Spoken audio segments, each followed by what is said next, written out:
Hi everyone, welcome to my channel Asian Adult Ambition AAA. I'm Kien and I'm here to help you with college life.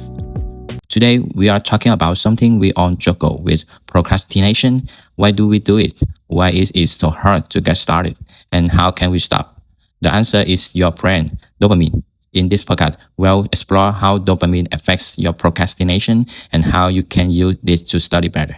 So grab to drink and let's get started. Okay, first thing, what is dopamine?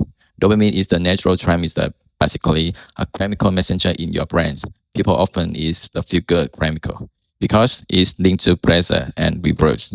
But more importantly, dopamine motivates you to do things. Here's how it works. When you achieve something, like finishing a task and eating something yummy, your brain releases dopamine, making you feel good and waiting to do it again. But dopamine isn't just about rewards you get. It also kicks in when you expect a reward. For example, just thinking about checking your phone or eating chocolate can release dopamine, making you want to do it. The little thing you just hear from your phone. Your brain loves that. Every notification, every like on social media gives you a quick burst of dopamine. That's why it's so active. But here's the problem. When your brain gets used to these quick hits of dopamine, it starts to prefer short-term rewards, like scrolling through Instagram, over long-term goals, like studying, and that's why we procrastinate. So why do we procrastinate? Basically, it's about avoiding things that are uncomfortable. Writing a paper or studying can feel overwhelming, boring, and just plain hard. Your brain doesn't see a reward right away, so it says, hey, let's do something fun now. And there are tons of things ready to distract you. Social media, Netflix, video games, they're all designed to give you instant fun. These things release dopamine quickly, making it even harder to focus on the stuff that take effort. But here's the good news. You can break this cycle by understanding how dopamine works. You can train your brain to prefer long-term rewards over quickly distraction, and I'm going to share 6 strategy to help you do just that. Alright, let's get into the actionable part. Here are 6 science-backed strategies to help you beat procrastination by working with your brain's dopamine system. 1. Try dopamine detox. First up, the dopamine detox. Now, this doesn't mean cutting out on dopamine. Your brain needs it to work, but it does mean cutting back on things that overstimulate you, like social media and video games, for a certain amount of time. For example, you could pick one day a week to go completely offline. Use that time to focus on things that don't overstimulate you, like reading, journaling, or going for a walk. The idea is to reset your brain's reward system. So that's less exciting things like studying feel more rewarding. Quick tip, start small. Try a 4-hour detox and journaling. Increase the duration as you get used to it. 2. Break tasks into smaller steps.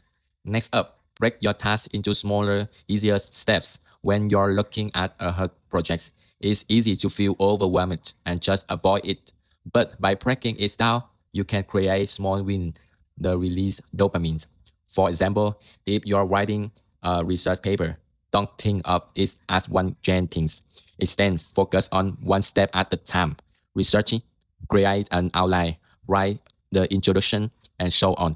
Each complete step gives you a feeling of accomplishment and keeps you motivated. 3. Use habit stacking. Have you heard of habit stacking? It's a trick where you link a new habit with something you already do, making it easier to stick to. For example, if you're trying to study more, link it to something you already enjoy. Maybe you listen to your favorite music or drink your favorite tea while studying. By linking studying with something positive, you're more likely to do it. 4. Set meaningful rewards. Let's talk about rewards. Your brain loves them, so use that to your advantage. Set small, meaningful rewards for finished tasks. For example, after a study session, reward yourself with a 10-minute break, a snack, or the episode of your favorite show. These little rewards keep your brain motivated and make studying feel less like a chore. 5. Create a dopamine-friendly study environment. Your environment is super important for focusing. Create a study space that has a fewer distraction and helps you be productive. Here are a few tips. Put your phone away or use apps like Forest to block distractions. Use natural light or a warm desk lamp. Keep your space organized and clean. When your environment helps you focus, it's easier to stay on track and avoid procrastinating. 6. Practice gratitude and visualization. Last but not least, practice gratitude and visualization. The trick can help you focus on long-term goals instead of short-term distractions. Spend a few minutes each morning imagining how good it feels to finish your tasks. For example, imagine how great it will feel to ace that exam or finish your project on time.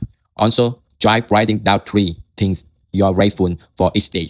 These habits naturally push dopamine and help you stay motivated. Alright, let's recap 6 strategies to beat procrastination. 1. Try a dopamine detox to reset your brain reward system. 2. Break tasks into smaller steps to create small wins. 3. Use habit stacking up to pair studying with something enjoyable. 4. Set meaningful rewards to keep yourself motivated. 5. Create a study environment that minimizes distractions. 6. Practice gratitude and visualization to focus on long-term goals. Remember, that key is consistency. These strategies won't work overnight, but with time and practice, you can rewire your brain to prioritize productivity over procrastination. That's it for today's episode. I hope you found these tips helpful and feel inspired to take control of your study habits. If you enjoyed this episode, please share it with a friend who might need a little motivation. And don't forget to subscribe to Asian Adult Episode podcast for more tips and tricks. I'd love to hear your thoughts. What strategies are you excited to try? Send me a message or leave a comment, and let's keep the conversation going. Thank you for tuning in, and I see you next time. Until then, stay focused and motivated.